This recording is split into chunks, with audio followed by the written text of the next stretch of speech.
you? It's just coming to the end of January. I hope you're hitting your targets and achieving what you were hoping to achieve this start of this wonderful new decade. Now, I have got a few things I want to share with you. Hopefully it'll be helpful for you. First thing is this. Have a look at that. Can you see that? So I said a little while ago to everybody, it's not rude to ask, it's wise to seek the answer. And I'm a big fan of questioning. I'm a big fan of curiosity. If you're not curious, you're probably not going to be that great at selling. You've got to be curious as to who the person is that you're speaking to on the other end, what they're all about, what their business is all about, where they want to go. You've got to be a little bit curious, otherwise if you don't know what's on the other end, you don't know how you're going to be able to pitch yourself to that person or persons. Now, talking of questions, I have had a few questions from some of you, and I just wanted to take this opportunity to quickly answer some of those. I am answering them off the cuff, but what I will do is I can expand on each of these if you want me to on a separate video for each subject. But for now, I just felt that I needed to come back to you in such a way that would help you to make sense of my answer rather than just texting it back to you. So, Kazra M, you asked me a question about trying to get into difficult clients, challenging clients, such as cosmetic surgeons. Cosmetic surgeons generally own their business, is what I understood from you. And as owners, they would be the budget holders or the decision makers or key decision makers, as far as I've understood from you. However, what you said is they're never there. How do you get through to them? But on the other hand, managers are there, but the managers aren't the ones that know what the surgeons need. This is a great question, and I'm sure it happens in other industries as well as the industry that you're approaching here. And I guess my answer to this would be that you have to build a rapport with that manager to the point where you need to make them realize that they need to know what the surgeons require. And to do that, my approach would always be, look, hey, I wanted to reach the surgeon, but I just needed to understand a little bit more about the structure, who makes the decisions, how are they made, what's the process for when you're buying something new. Through understanding a little bit more of that buying process, because obviously they do buy, you might get a little bit more of an open answer in terms of the different kinds of ways you can approach that business. Now, it's difficult because we can't really tar all of them with the same brush and assume that they all work in the same way. And this is why I'm saying have a really good conversation with the manager first off, just to understand their buying process, their structure and how it works. Is the manager influential enough to be able to make that decision and literally just get sign off from them? If, however, the manager doesn't quite understand what the surgeon needs, then, in a very nice way, you probably have to kind of put across that they need to know.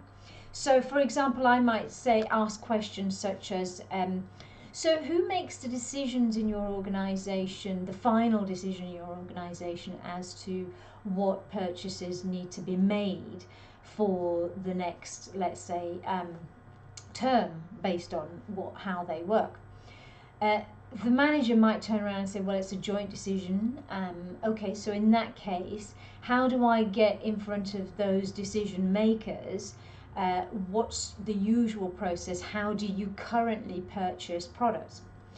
Now, this is where you start to get a picture of, how they work.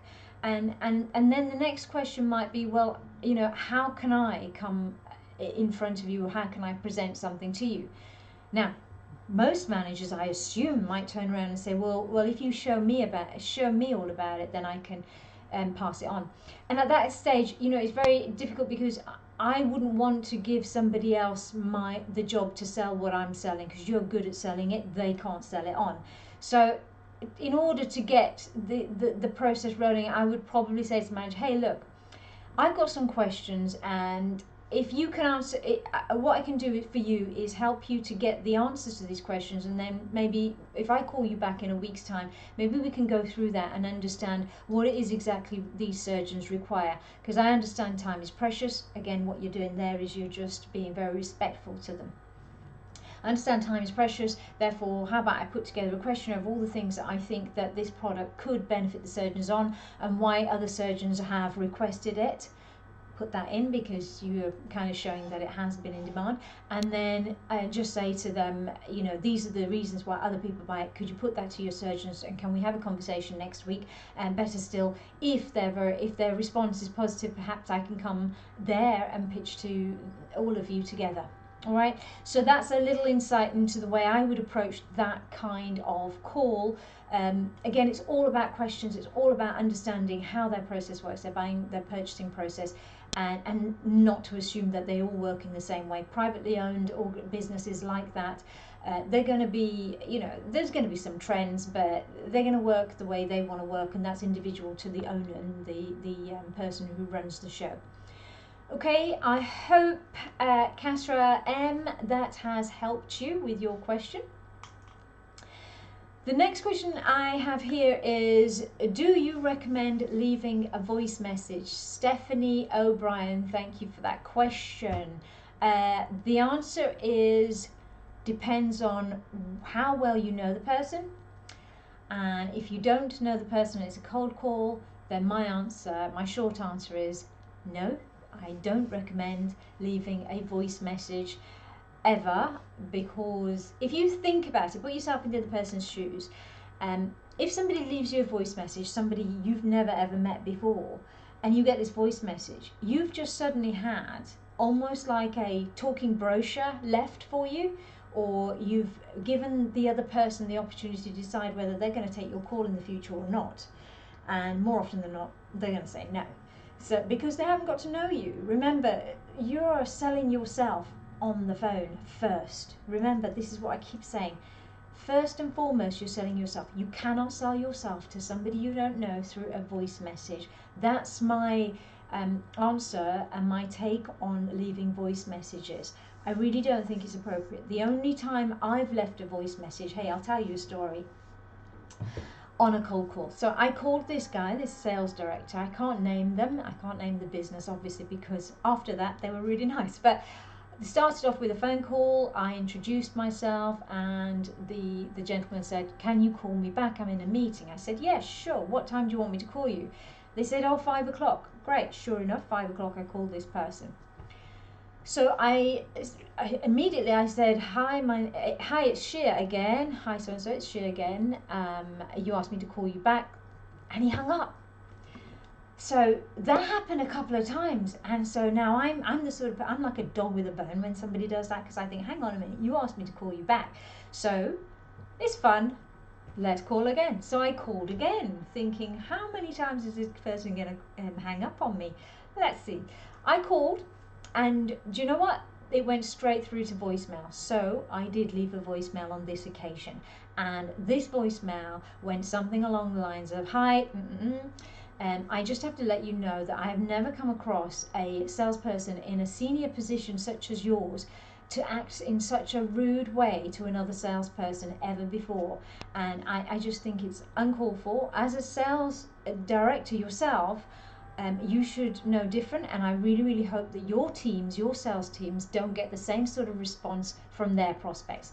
Now, I left that voice message on this sales director's phone sometime between 5 and maybe past.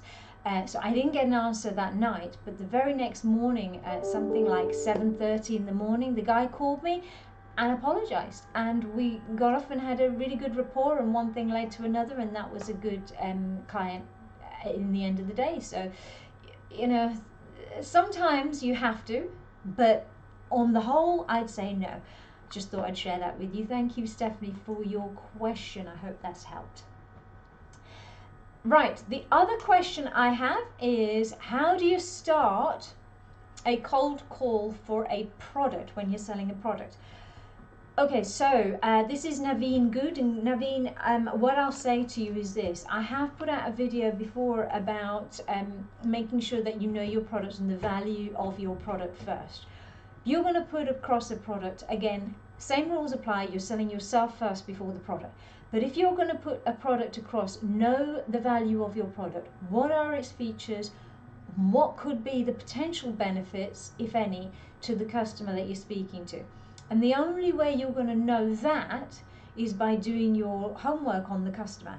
If you already know how it will benefit that customer because you know the customer from previous calls or whatever, then use that as a means to explain why you're calling. So I'll give you an example. I mean, I currently, what I do, and I appreciate your question, because normally my examples to you are about me, and my phone calls live obviously is me selling a service. But if I was selling a product, I would probably go on to a customer and say, hi, my name's Shea. I want to talk to you about a such and such a product. However, can you tell me who's responsible for that area, or who would be the best person to speak to? Now that's what I would say to the gatekeeper. So that's, again, it's the in. If you've done your homework and you already know who it is that you need to speak to, great, then that's another sort of step in.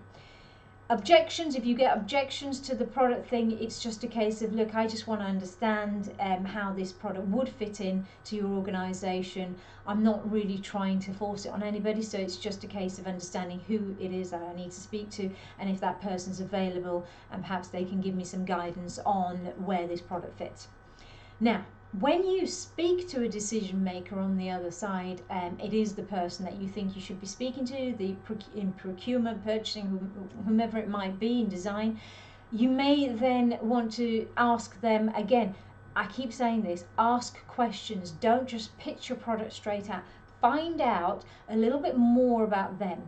Put to them things that you think you've understood from the website. So, I saw this. Is that something that's important to you? So, it seems you've got some news articles about.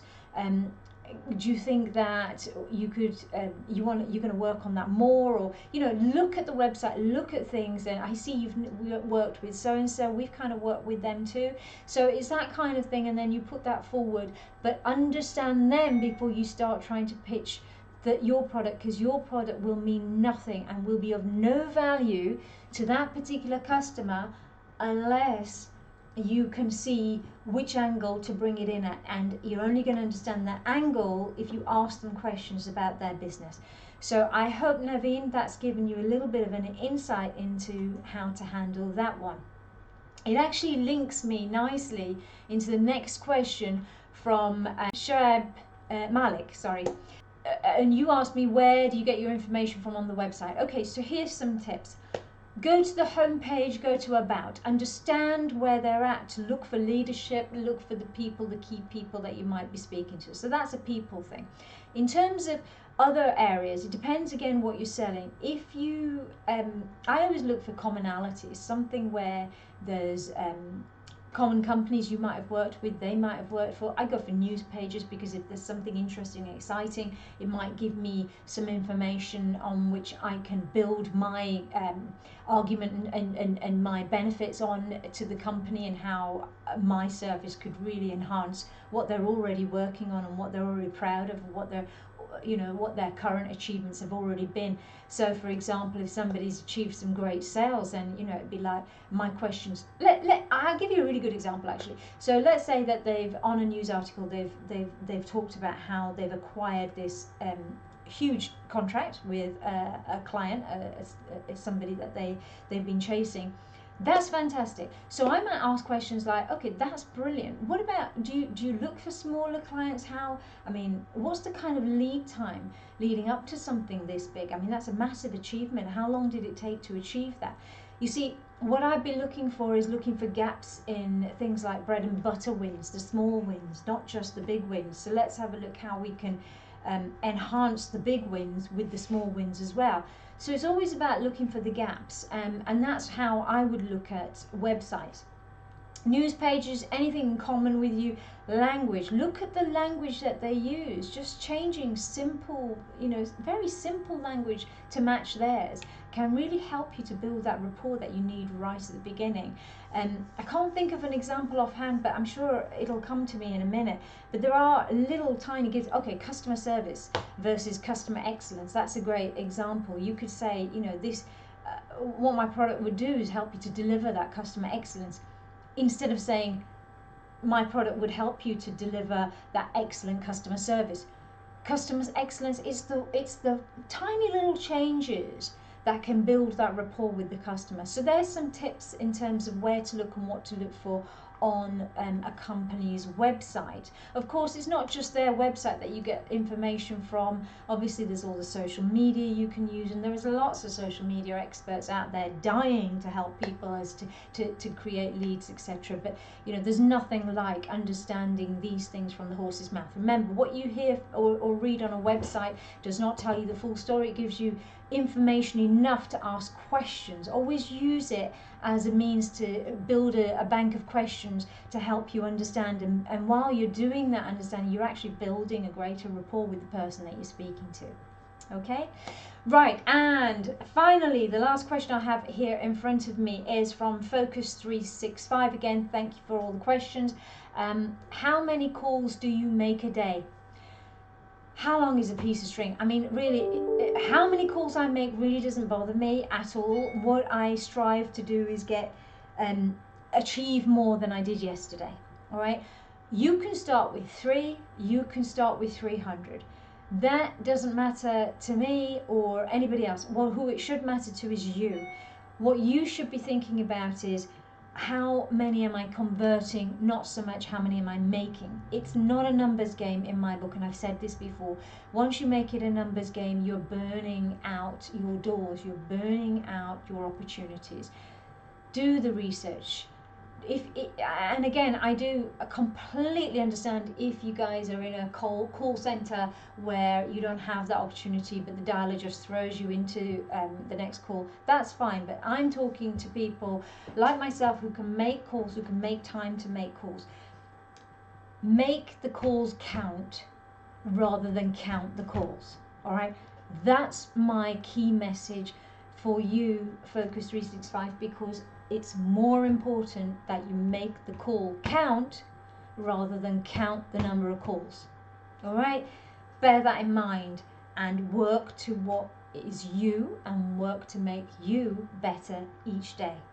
All right, now I really hope that the answers to these questions have helped you. Thank you again for sending questions in. What happens is, this is about sharing best practice. This is what I want to do. I want to help people. I want to help you all. So, you know, please keep sending them in, and what I'll do is I'll keep answering them as best as I possibly can. Thank you for watching. I hope this has been valuable, not just to the people who've sent the questions in, but to everybody else.